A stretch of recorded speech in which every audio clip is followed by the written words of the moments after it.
بسم اللہ الرحمن الرحیم نحمده ونصلی علی رسولہ الکریم اما بعد قال النبی صلی اللہ علیہ وسلم عن ابی موسیٰ عبداللہ بن قیس الاشعری رضی اللہ عنہ قال سئل رسول اللہ صلی اللہ علیہ وسلم عن الرجل يقاتل شجاعة ويقاتل حمية ويقاتل رياء أي ذلك في سبيل الله فقال رسول الله صلى الله عليه وسلم من قاتل لتكون كلمة الله هي العليا فهو في سبيل الله او كما قال علیہ الصلوۃ والسلام۔ سب سے پہلے ہم 3 مرتبہ قل هو اللہ احد پڑھ لیں۔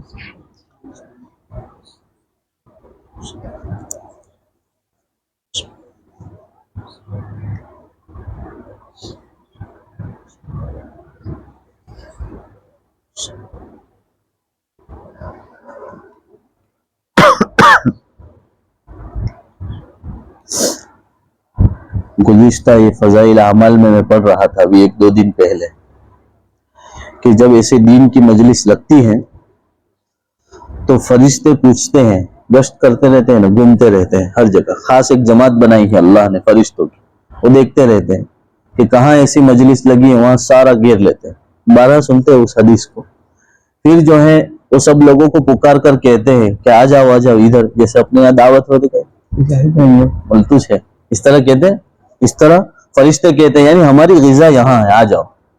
پھر جو ہے سارے مجمع جمع ہو جاتے ہیں، اس کے بعد آسمان تک قطاریں لگا دیتے ہیں، آسمان تک پوری لائن لگ جاتی ہے، اور آسمان تک اوپر اللہ جہاں آسمان ہے وہاں تک سارے فرشتے جمع ہو جاتے ہیں، یعنی اتنی بھیڑ لگ جاتی ہے، اور خوشبو جو ہے اس کی وجہ سے ذہن کھلتا ہے، خوشبو کی وجہ سے ذہن کھلتا ہے۔ دوسری چیز ہے، بعض لوگ ڈرتے ہیں رات کو خوشبو لگانے، اور جنات پکڑے نہیں، اور جنات پروارتے نہیں ہیں ہمارے جیسے، ہم تو کچھ بھی پروارتے ہیں، اور جنات تو بہت مشغول ہے۔ تو یہ اللہ کے نیک بندے نے مجھے ہدیہ کیا، میں نے سوچا بہترین عطر ہے تو ہر مرتبہ مجلس میں اس طرح خوشبو سے معطر کریں گے تاکہ جو ہے فرشتوں کو اس سے فائدہ ہو، ہم اچھا کسی کے لیے سوچیں گے۔ اور جو ہے آتا ہے کتابوں میں، اسی میں لکھا ہوا ہے کہ جب تک مجلس اٹھتی نہیں تب تک یہ فرشتے دعا کرتے رہتے ہیں۔ تو ہم تو جو ہے بہت مقبول شخص ہیں، ہم سب اللہ کے یہاں مقبول ہے، اللہ ہمیں قبول فرمائے، بہت اچھی چیز ہے۔ ہمارے حضرت جو ہے جب بھی بخاری شریف کا درس ہوتا ہے، بخور جو ہے پوری ہوتی ہے نا اس کی، وہ خوشبو سے مہکتا رہتا ہے پوری 1-1.5-2 گھنٹے تک۔ جب بھی آپ منگل کی مجلس میں کبھی آپ جائیں تو دیکھیں پورا معطر رہتا ہے، اسی لیے کہ خوشبو سے جو ہے آدمی کا ذہن کھلتا ہے اور بات سمجھنے کی توفیق بھی پیدا ہوتی ہے۔ میں نے آپ حضرات کے سامنے ایک حدیث پڑھی ہے،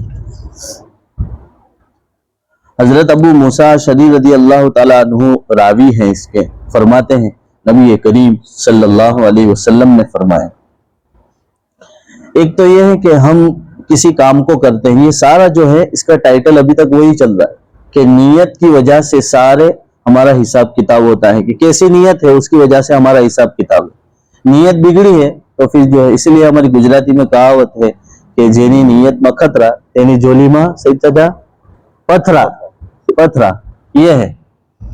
تو جس کی نیت خراب ہوتی ہے اس کی وجہ سے پھر اس کا معاملہ وہی ہوتا ہے۔ تو نیت ہماری صحیح ہو، ہم جو اس مجلس میں بیٹھ رہے ہیں اس میں ہم کیا نیت کریں؟ ایک تو یہ نیت ہو کہ ہم اللہ اور اس کے رسول صلی اللہ علیہ وسلم کی باتوں کو سن رہے ہیں۔ اسی لیے میں الفاظ کو پڑھتا ہوں، اس لیے کہ اللہ والے فرماتے ہیں کہ اللہ کے نبی سے نکلی ہوئی باتیں اس میں نور ہوتا ہے، اور جو ہے اس کا ذریعہ ہم بنتے ہیں، اس کو آپ سنتے ہیں، میں پڑھتا ہوں، وہ نور ہمارے اندر ٹرانسفر ہوتا ہے ہمارے دل میں۔ تو کتنا اچھا ہے کہ وہ اللہ کے نبی صلی اللہ علیہ وسلم کا جو کلمات کا نور ہے وہ ہمارے دلوں میں اترتا ہے۔ تو ایک تو یہ نیت کرے کہ اللہ کے نبی کی باتیں ہمیں سننا ملتی ہیں، دوسری یہ نیت ہو کہ ہم اس کو صحیح طرح سنیں اور سمجھیں۔ 2 مطلب ہے، صحیح طرح سنیں اور اس کو سمجھیں، ایسا نہ ہو کہ سن لیا پھر مطلب اپنی طرف سے بیان کرو، کیونکہ جو ہے جو مطلب اس کا اللہ کے نبی صلی اللہ علیہ وسلم نے بتایا ہے وہی مطلب ہمیں سمجھنا ہے۔ تیسرا یہ کہ ہم اس پر عمل کرنے کی نیت کریں اور اس کی دعوت دیں۔ تو اس حدیث شریف کے اندر یہ ہے کہ آدمی جو ہے بہت سی مرتبہ محنت کرتا ہے، کوئی چاہتا ہے کہ ہمارا گاؤں کا نام ہو جائے، اس لیے جو ہے محنت کر رہا ہے. کوئی شخص محنت کر رہا ہے، اس حدیث میں ہے کہ بہادری کے لیے لڑتا ہے. اللہ کے نبی صلی اللہ علیہ وسلم نے فرمایا یقاتل شجاعتن، بہادری کے لیے کوئی لڑ رہا ہے. کوئی یقاتل حمیتن، کوئی اس لیے لڑ رہا ہے تاکہ اپنا کتنا جگرا ہے، پاور ہے یہ بتا. اللہ تعالیٰ جتنا جم میں جاتا ہے دیکھے خبر پڑے کتنا پاور ہے. تو یہ. اور تیسرا وَيُقَاتِلُ رِيَاءً، بعض لوگ دکھلاوے کے لیے ذرا بولے سولے جو صاحب نے ٹھیکاوت نہیں بولا، تو یہ اگر اس کو صحیح نہیں ہے تو اسی لیے جو ہے مفتی طارق مسعود صاحب کہتے ہیں کہ جم تو کرنا ہے لیکن جو ہے کس لیے کرنا ہے؟ تاکہ فٹ رہے اور اللہ کے دین کی خدمت میں وہ کام ہمیں آ جائے. اس لیے ہم تندرست بھی رہے، گھر میں کام آ جائے، دین کے کام میں کام آ جائے. گھر کے کام میں کام آنا یہ بھی دین کا ہی حصہ ہے، ماں باپ کی خدمت کرنا ہے، کچھ کام کے لیے بھیجے. تو اس حدیث شریف میں یہ ہے کہ بہت سے لوگ الگ الگ طریقے سے لڑتے ہیں، اللہ کے لیے لڑتے ہیں یا دوسروں کے لیے. اگر نام و نمود کے لیے، ریاکاری کے لیے، بہادری کے لیے لڑتے ہیں تو یہ صحابہ جو ہیں پوچھ رہے اللہ کے نبی صلی اللہ علیہ وسلم سے ایو ذالک فی سبیل اللہ، ان میں سے اللہ کے راستے میں لڑنے والا کون ہے؟ ایسا سوال کیا. لڑنے والا یعنی مجاہدہ کرنے والا، کوشش کرنے والا، محنت کرنے والا کون ہے؟ تو اللہ کے نبی صلی اللہ علیہ وسلم نے فرمایا فقال رسول اللہ صلی اللہ علیہ وسلم من قاتل لتکون کلمۃ اللہ ہی العلیٰ، یعنی اللہ کے نام کو بلند کرنے کے لیے جو شخص لڑ رہا ہے وہی صرف اللہ کے لیے لڑ رہا ہے، اس کے علاوہ جو بھی محنت کر رہا ہے وہ بیکار ہے نا. تو آپ صبح میں جم جا رہے ہو صبح لیکن اگر نیت صحیح نہیں ہے تو سارا بیکار ہو جاتا ہے، یعنی روحانیت پیدا نہیں ہوتی. ایک تو ہے کہ جسمانی ہم طاقت بنا رہے ہیں تو وہ بھی بہت اچھی چیز ہے، اور ایک ہے روحانی طاقت بنا رہے ہیں، یعنی نیت یہ کر لے کہ اللہ اس کی وجہ سے جو ہے تیری رضا مقصود ہے، تو اس کی وجہ سے کیا ہوگا، یہ نیت ثواب میں بدل جاوے گی اور کام بھی ثواب والا ہو جائے. تو یہ ہے کہ کلمۃ اللہ ہی العلیٰ فہو فی سبیل اللہ، اور یہ اللہ کے راستے میں لڑنے والا ہے. ایک حدیث شریف ختم ہو گئی. دوسری حدیث وعن ابی بکرۃ نفیع بن حارث الثقفی رضی اللہ عنہ ان النبی صلی اللہ علیہ وسلم قال اذا التقى المسلمان بسيفيهما فالقاتل والمقتول في النار. فقلت یا رسول اللہ صلی اللہ علیہ وسلم هذا القاتل فما بال المقتول؟ قال انه كان حريصا على قتل صاحبه او كما قال علیہ الصلوۃ والسلام. اس حدیث شریف میں حضرت ابو بکرہ رضی اللہ تعالی عنہ راوی ہیں، نبی کریم صلی اللہ علیہ وسلم سے بیان فرماتے ہیں کہ دو مسلمان آپس میں تلوار سے لڑ رہے ہیں. تو ایک بات تو یہ ہے، جیسے مثال سے سمجھو کہ میں اور سعید چچا لڑ رہے ہیں، برابر، اللہ ہمیں بچائے. تو ہم دونوں مسلمان ہیں، ہم دونوں لڑ رہے ہیں اور جانی دشمن ہیں، یعنی یا تو سعید چچا مجھے قتل کر ڈالیں گے یا میں سعید چچا کو قتل کر ڈالوں گا. نیت تو یہی ہے کہ ایک میں سے آج تو معاملہ ختم، یعنی اینڈ کر ڈالیں گے، یا تو اس پار یا اس پار، اس طرح کا معاملہ کر کے دونوں لڑنے کے لیے تیار ہو گئے. تو اس میں نبی کریم صلی اللہ علیہ وسلم نے فرمایا کہ فالقاتل والمقتول، قاتل یعنی میں نے سعید چچا کو گرا کے اڑا دیا، گردن مار دی یعنی اڑا دیا، تو فالقاتل والمقتول فی النار، دونوں جہنم میں جاوے. تو مارنے والا یعنی میں سعید چچا کو مار ڈالا، تو یہ بات تو آپ کو سمجھ میں آتی ہے کہ مجھے جہنم میں جانا ہے کیونکہ میں نے ایک مسلمان کو مار ڈالا. مسلمان کیا کسی اور کو بھی مار ڈالا ہو تب بھی جانی ظلم تو نہیں کر سکتے. تو مار ڈالا قاتل نے، اس کا تو سمجھ میں آتا ہے، لیکن صحابہ نے سوال کیا فما بال المقتول، یہ کیوں جہنم میں جاویں گے؟ یہ بات سمجھ میں آ رہی، یہ کیوں جہنم میں جاویں گے؟ تو اللہ کے نبی صلی اللہ علیہ وسلم نے فرمایا کہ انہ کان حریصا علی قتل صاحبی. سعید چچا بھی کچھ کم تھوڑی تھے، مارنے کے لیے تیار تھے. میں تو آٹی માં જ્યારે મહિલો તો ઉડાઈ જ દેવા, મારા એટલે મારા વાત પક્કી. કેમ સહી છે?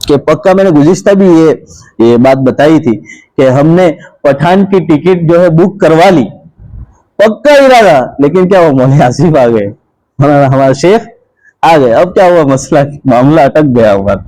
اب جانا چاہے تو اور اتفاق ایسا ہوا کہ سلیم بھائی آ جاؤ، طلحہ آ جاؤ، سب کو بلا لیا.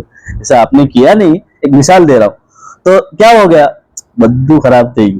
لیکن آپ کی نیت پکی تھی کہ جانا ہے، فکس ہے، گاڑی بھی بک، ٹکٹ بھی بک، سب فکس ہے، اب جانا ہی ہے، بس 2 بجے نکل جاوے.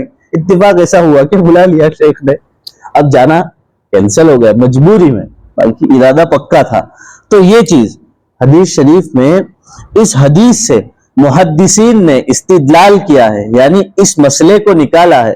میں نے اس سے پہلے بتایا تھا کہ نیت پر فیصلے ہوتے ہیں اس پر یہ چیز ہے.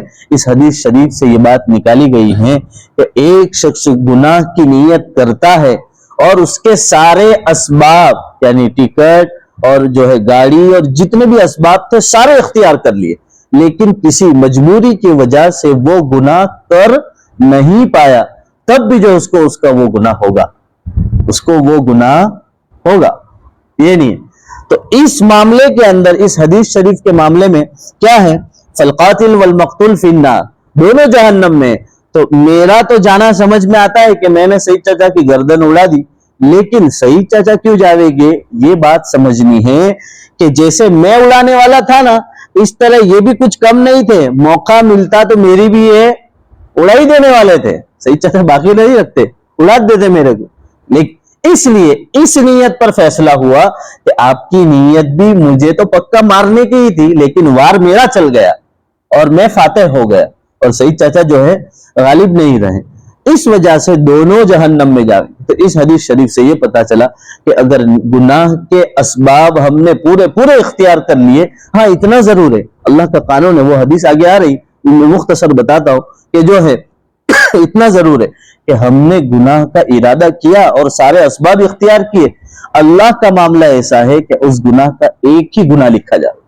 گناہ کر رہے ہیں اس کا ایک ہی گناہ، اور ثواب میں اللہ تعالیٰ فرماتے ہیں، آگے حدیث قدسی ہے، اس میں فرماتے ہیں کہ اگر نیکی کی تو اللہ اس کو 70 درجے تک بڑھاوے گا. یعنی ایک کرو گے اللہ 10 گنا بڑھ کر اللہ دے گا. یہ اللہ کا معاملہ ہے کہ اللہ جو ہے نیکی میں زیادہ دیتا ہے اور گناہ میں جتنا ہے اتنا ہی دیتا ہے. تو یہ 2 حدیث ہو گئی. اب اخیری حدیث ہے. عن ابی ہریرہ رضی اللہ عنہ قال قال رسول اللہ صلی اللہ علیہ وسلم. یہ حدیث یہاں بہت مختصر لکھی ہے. صلاة الرجل فی جماعت تزید علی صلاته فی سوقه وبیته بضعا وعشرین درجہ، یہاں تک لکھی ہے، اس کے بعد نہیں. وذلك ان احدهم اذا توضأ فاحسن الوضوء ثم اتى المسجد لا يريد الا الصلاة لا ينهزه الا الصلاة لم يخط خطوة الا رفع له بها درجة وحط عنه بها خطيئة حتى يدخل المسجد فإذا دخل المسجد كان في الصلاة ما كانت الصلاة فيه تحبسه والملائكة يصلون على أحدهم ما دام في مجلس الذي صلى فيه يقولون اللهم ارحمه اللهم اغفر له اللهم تب عليه ما لم يؤذ فيه ما لم يحدث فيه متفق عليه أو كما قال عليه الصلاة والسلام. اس حدیث شریف میں جو ہے نماز کو جماعت کے ساتھ پڑھنے کی فضیلت بیان کی گئی. سب سے پہلے تو اس کے یہ بیان کیا گیا کہ جماعت کے ساتھ نماز پڑھنا ایک تو ہے کہ 25 درجہ، ایک جگہ لکھا ہے 27 درجہ، الگ الگ طریقے. یہ فضائل عمل میں بھی یہ حدیث ہے کہ نماز جو ہے جماعت کے ساتھ پڑھنا مردوں کے لیے یہ سنت عمل ہیں، بلکہ واجب تک لکھا گیا ہے. اب حدیث شریف کے اندر یہ ہے کہ ایک آدمی نماز پڑھتا ہے تو وہ گھر پر بھی نماز پڑھ سکتا ہے، اپنی دکان پر، اپنے مکان پر، کاروبار پر، زمین میں جہاں کہیں چاہے وہ نماز تو پڑھ سکتا ہے. لیکن جماعت کے ساتھ نماز پڑھنے کی بڑی تاکید آئی ہے، اس لیے ہم کو چاہیے کہ ہم جو ہے جماعت کے ساتھ نماز پڑھیں. دوسرا، جماعت سے نماز پڑھنے کا ایک بہت بڑا فائدہ ہے، وہ یہ ہے، ایک بزرگ گزرے ہیں امام محمد بن حسن شیبانی رحمۃ اللہ علیہ، جو امام ابو حنیفہ جس کے ہم فالوور ہیں، یعنی جس کی اقتداء کرتے ہیں. ہمارے 4 امام ہیں بڑے بڑے، امام ابو حنیفہ، امام شافعی رحمۃ اللہ علیہ، امام مالک اور امام احمد بن حنبل رحمہم اللہ. یہ چاروں بڑے بڑے امام ہیں. ان میں سے امام محمد بن حسن شیبانی رحمۃ اللہ علیہ یہ امام ابو حنیفہ کے شاگرد ہیں اور ان کے شاگرد محمد بن سلمہ، یہ نام یاد رکھنا، محمد بن سلمہ رحمۃ اللہ علیہ نامی ہے، ان کے متعلق لکھا ہے۔ ایک مرتبہ اتفاق سے ایسا ہوا، دیکھو ہماری تو کتنی جماعتیں چھوٹ جاتی ہے، بہتر جانے ان کا حال یہ تھا، کتنا اللہ سے تعلق اور کتنا غم تھا جماعت چھوٹنے کا۔ ایک مرتبہ ایسا ہوا کہ جماعت ان کی چھوٹ گئی، یعنی بعد میں آئے یا چھوٹ گئی، پوری نماز ہی چھوٹ گئی یا بعد میں آئے۔ اس سے ایسا ہوا کہ ان کو پتہ تھا، یہ پڑھے لکھے تھے آدمی، ان کو معلوم تھا کہ ایک نماز کا ثواب 27 درجہ ہے، تو انہوں نے کیا کیا، قیاس کیا، یعنی گمان کیا، اور یہ اپنے ذہن میں سوچا کہ 27 مرتبہ اگر ایک ہی فرض کو پڑھ لوں تو وہ ثواب مجھے مل جائے گا۔ 27 مرتبہ یعنی عشاء کی نماز ان کی جماعت کے ساتھ چھوٹ گئی، تو انہوں نے یہ سوچا کہ 27 مرتبہ عشاء کو پڑھتا ہم ایسا کریں۔ ان کو جو ہے اللہ کے ساتھ تعلق تھا، وہ سوچتے تھے میری جماعت چلی گئی، اس کی وجہ سے انہوں نے 27 مرتبہ پڑھی تاکہ 27 والا ثواب مل جائے۔ لیکن اصل بات یہ جو ہے حدیث شریف کے اندر ہے، وہ الفاظ یہ، اذا قال الامام غیر المغضوب علیہم ولا الضالین فقولوا آمین۔ ہمارے یہاں امام ابو حنیفہ رحمۃ اللہ کے یہاں جو ہے مسلک پر آمین آہستہ سے کہنا ہے، لیکن اتنا بھی آہستہ سے نہیں، اسی لیے جو ہے اب علماء کرام یوں کہتے ہیں کچھ تو زور سے بولو، ہم نے دھیرے بولنے کے لیے کہا تھا تو وہ بالکل غائب ہو گئے، بہت کم لوگ بولتے ہیں۔ حرم میں آپ دیکھیں گے وہاں کتنا زور سے آمین سارا مجمع بولتا ہے، ہمارے یہاں اجازت ہے لیکن زور سے کہنے کی اجازت نہیں، بہت بڑا مسئلہ نہیں، آپ جو ہے اتنا کہیں کہ اپنا کان سن سکے، آمین اس طرح۔ کیا فضیلت ہے اس کی؟ اس کے اندر ہے فإن الإمام يقولها فمن وافق تأمینه تأمین الملائکۃ غفر له ما تقدم من ذنبہ، کہ جس شخص کی آمین فرشتوں کی آمین کے ساتھ مل گئی اللہ تعالیٰ اس کے اگلے گناہ معاف کرے۔ کتنا آسان عمل ہے، دیکھو اللہ جو ہے اتنا رحیم ہے کہ ہم کو معاف کرنے کو تیار ہے، بس اب جو ہے ہم اپنی غیر المغضوب علیہم ولا الضالین ہے، اس کے بعد آمین کہنا ہے، اور جو ہے فرشتوں کی آمین کے ساتھ ہماری مل گئی تو جو ہے ہمارا بیڑا پار ہے۔ 5 وقت میں کتنی مرتبہ ہوتی ہے آمین؟ کتنی مرتبہ ہوتی ہے؟ ایک فجر کی نماز میں ہوتی ہے اور ایک مغرب اور عشاء میں، 5 وقت نہیں ہوتی، کیونکہ 2 وقت تو جو ہے آہستہ ہوتی ہے، اس میں آمین آپ کو سنائی نہیں دیتی۔ تو آپ شروع سے ایسا نہ کریں کہ جب نماز کے لیے کھڑے ہوئے تب سے آمین آمین آمین آمین، جب تک امام صاحب رکوع میں نہیں جائے تب تک آمین نہ کہتے رہے۔ بعض لوگ ایسا کرتے ہیں، سلیم بھائی یاد ہے نا آپ کو، آمین آمین آمین آمین، کسی کی مذاق نہیں، لیکن یہ عمل اچھا نہیں۔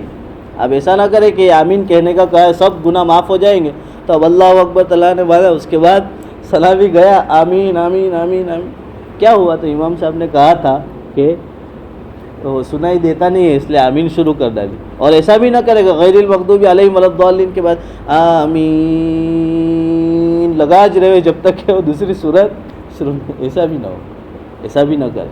آمین کہنا ہے، وہ تو اللہ کا معاملہ ہے، فرشتوں کے ساتھ مل گئی وہ تو مل ہی جاوے گی، ہم جو ہیں اللہ سے بڑی امید رکھتے ہیں۔ میں یہ بتا رہا تھا کہ یہ محمد بن سلمہ رحمۃ اللہ علیہ جو ہے ان کی جماعت چھوٹ گئی، یہ آخری حدیث ہے، ان کی جماعت چھوٹ گئی، انہوں نے کتنی مرتبہ نماز پڑھی؟ 27 مرتبہ ایک نماز کو پڑھا، تو ان کو خواب کے اندر کسی بتانے والے نے یہ بتایا کہ تیری آمین کا کیا، یعنی وہ جماعت کے ساتھ جو آمین ہوتی ہے اس آمین کا کیا، اس آمین کا اتنا بڑا صلہ ہے کہ اللہ تعالیٰ سارے گناہوں کو معاف کر دیتا ہے، وہ آمین کا صلہ تیرے ہاتھ میں نہیں رہا۔ یہ چیز ہے کہ جماعت کی اتنی اہمیت ہے کہ اللہ تعالیٰ جو ہے اس کے بدلے ہمارے گناہ معاف کر دیتے ہیں۔ اس کے اندر آیا ہے کہ جو ہے مسجد کے اندر جب ہم داخل ہوتے ہیں فَأَحْسَنَ الْوُضُوء، وضو کو اچھی طرح کرے۔ اسی حدیث میں نے پوری لمبی حدیث پڑھی تھی، اس کے اندر ہے کہ اس حدیث شریف میں یہ بات ہے کہ ہم گھر سے وضو کر کے آئے، میں بھی ادھر کبھی کبھی کرتا ہوں، گھر سے وضو کر کے آنا اچھا طریقہ، اور یہی حدیث شریف میں بھی ہے فَأَحْسَنَ الْوُضُوء، اچھی طرح وضو کرے۔ اچھی طرح کا کیا مطلب؟ فرائض تو ادا کرنے ہی ہیں لیکن سنت اور آداب کی پوری رعایت۔ اس میں ہمارے یہاں بورڈ بھی لگایا ہوا ہے کہ جو ہے باتیں نہ کریں، یہ ساری چیزیں اسی میں مکروہ ہو جاتا ہے، وضو جو ہے اچھا رہتا نہیں ہے۔ تو یہ چیزیں اس پر ہمیں توجہ دینے کی ضرورت ہے۔ اتوضأ لرفع الحدث، یہ نیت لکھی ہوئی ہے، یعنی یہاں بھی نیت ہے، نیت ہی کا باب چل رہا ہے، کہ آپ جب وضو کر رہے ہیں، ایک تو وضو کرنے سے وضو کا ثواب ملتا ہے، لیکن نیت بہت ضروری ہے، اور یہی اتوضأ لرفع الحدث، اللہ میں وضو کر رہا ہوں کس کے لیے؟ رفع الحدث، ناپاکی کو دور کرنے کے لیے۔ ابھی فجر کے اندر حضرت شیخ جو ہے انہوں نے فرمایا تھا کہ امام ابو حنیفہ رحمۃ اللہ علیہ اتنے بڑے اللہ والے تھے کہ کوئی شخص وضو کرتا تھا تو رفیق بھائی کیا بتایا انہوں نے؟ گناہ ان کو دکھ جاتے تھے، کون سا گناہ کر کے آیا وہ دکھ جاتے۔ اس لیے حضرت نے تو وہ بات اتنی ہم آپ کو بتائی تھی، اس کے آگے یہ بھی ہے، اس وقت امام ابو حنیفہ رحمۃ اللہ علیہ کا یہ مسلک تھا کہ وہ جو پانی گرتا ہے نا، پانی تو وضو کرنے کی وجہ سے بعض مرتبہ زنا والا گناہ دھل رہا ہے، بڑے بڑے گناہ بھی دھلتے ہیں اگر نیت صحیح ہو، تو گناہ جو دھلتے ہیں تو اس پانی کے بارے میں امام ابو حنیفہ کا مسلک الگ تھا، ان کا مسلک یعنی مسئلہ اس معاملے میں الگ تھا کہ یہ پانی جو ہے اتنا گناہوں سے بدبودار ہو گیا، خراب ہو گیا کہ اس پانی سے اگر یہ ہم پر گرے تو یہ بھی ناپاک ہو جائے۔ وضو ہم کرتے ہیں تو کتنا پانی گرتا ہے ہمارے اوپر، ناپاک تو نہیں ہوتے نا۔ پھر یہ دعا کی کہ اللہ مجھے یہ گناہ نہ دکھے، ایسا ہمیں قبول کر لے۔ اس کے بعد جو ہے اللہ تعالیٰ نے یہ قبول کر لیا کہ امام ابو حنیفہ رحمۃ اللہ علیہ کو جو ہے وہ گناہ اب نہیں دکھتے تھے۔ تو یہ ہیں امام ابو حنیفہ رحمۃ اللہ علیہ، بہت بڑے اللہ والے ہیں، ہم جس کے فالوور ہیں۔ تو پہلی چیز ہے کہ ہم جو ہے گھر سے وضو کر کے آئیں۔ یہ وضو خانہ اور یہ طہارت خانہ جو ہے وقتی ضرورت، ایمرجنسی جس کو کہتے ہیں، کہ بہت ضرورت ہو گئی یا وضو ٹوٹ گیا اس معاملے میں، اور اصل جو ہیں یہ مسافر لوگ ہوتے ہیں ان کے لیے، یعنی کوئی مسافر ہے، پہلے مسجد اسی لیے ہوتی تھی کہ مسجد میں مسافر لوگ کسی کے گھر نہیں جا سکتے تھے، تو وضو اور طہارت کے لیے جو ہے ان کے لیے ہے۔ ہم اسپیشل وضو اسی نیت سے یہاں نہ کرے، کوئی ثواب زیادہ نہیں ملتا ہے، بلکہ اپنے گھر سے وضو کر کے آنے میں ثواب ہے۔ اسی حدیث کے اندر ہے جو میں نے آپ کے سامنے پڑھی کہ ایک قدم پر اللہ درجہ بلند کرتا ہے اور اسی قدم پر اللہ ہماری درجات کو، رحمت کو جو ہے بڑھاتا ہے۔ تو یہ اچھی چیز ہے کہ ہم وضو کر کے بھی آئے، وہیں سے معطر یعنی عطر لگا کر کے آئے، اور جو ہے ہم اپنے آپ کو سنوار کر کے آئے۔ ایسا نہ ہو کہ وہ چڈے بنیان میں ہی آ جاتے ہیں، یہاں تو کوئی نہیں آتا ہے۔ اب ذرا یو پی بہار اس طرف جائیں، وہاں صبح کی نماز میں آپ دیکھیں تو ایسے آتے جیسے جس حالت میں سو رہے ہیں اسی حالت سے اٹھ کر آ جاتے ہیں۔ اس طرح نہیں ہونا چاہیے۔ اے اللہ کا دربار ہے، جو ہے اللہ کے دربار میں اللہ کے سامنے کھڑے ہونے کے لیے آپ اس طرح آئیں کہ آپ کسی شادی میں جانا چاہتے ہو تو آپ کو لوگ کیسا دیکھنا پسند کرتے ہیں، اس طرح سے ہم کو تیار ہو کے اللہ کے دربار میں آنا چاہیے۔ اور جب مسجد کے اندر ہم آ جاوے اس کے بعد مسجد کے اندر جب ہم آ جاویں اس کے بعد مسجد میں داخل ہونے کی دعا، اللہم افتح لی ابواب رحمتی، درود شریف اور صلاۃ و سلام دونوں ہیں، تو وہ دعا بسم اللہ۔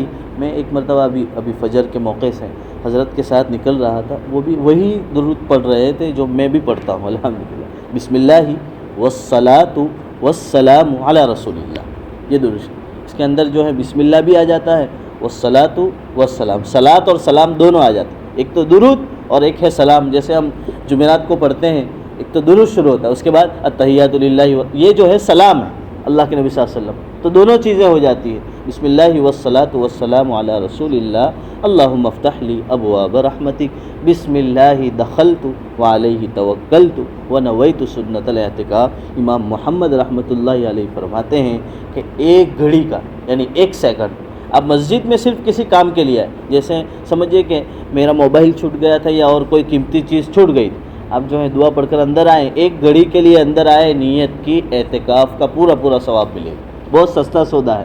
اس لیے جو ہے نیت کا خاص اہتمام کرے۔ ہمارے حضرت مفتی احمد صاحب خان پوری ادام اللہ فیودہم علینا فرماتے ہیں کہ نیت کی وجہ سے، نیت ایک پارس ہے، پارس ایک ایسا قیمتی پتھر ہے، میں نے گوگل پر بھی اس کو سرچ کیا تو اس میں بتایا گیا کہ لوہا ہوتا ہے نا، لوہا جیسے میں نے یہ ویٹی پہنی ہے، وہ پارس پتھر کو اس پر گھس دے تو یہ سونا بن جاتا، ایسا کہتے ہیں، اللہ ہی بہتر جانتے، یعنی وہ لوگوں کے ذہنوں میں یہی ہے اور بتایا بھی یہی گیا ہے، یعنی اتنا قیمتی ہے۔ تو ہمارا عمل تو بہت سیدھا سادہ ہے، چلنا ہے، پھرنا ہے، کپڑے پہننا ہے، سب کچھ ہے، لیکن اس پارس کے پتھر پر اس کو گھس دو، یعنی کیا کرو، صرف نیت ہماری بدل لو کہ یہ اللہ کے لیے ہے، بس اتنی نیت ہو جائے گی، اللہ تعالیٰ اس کے بدلے ہم کو ثواب عطا فرماوے۔ اللہ رب العزت کہنے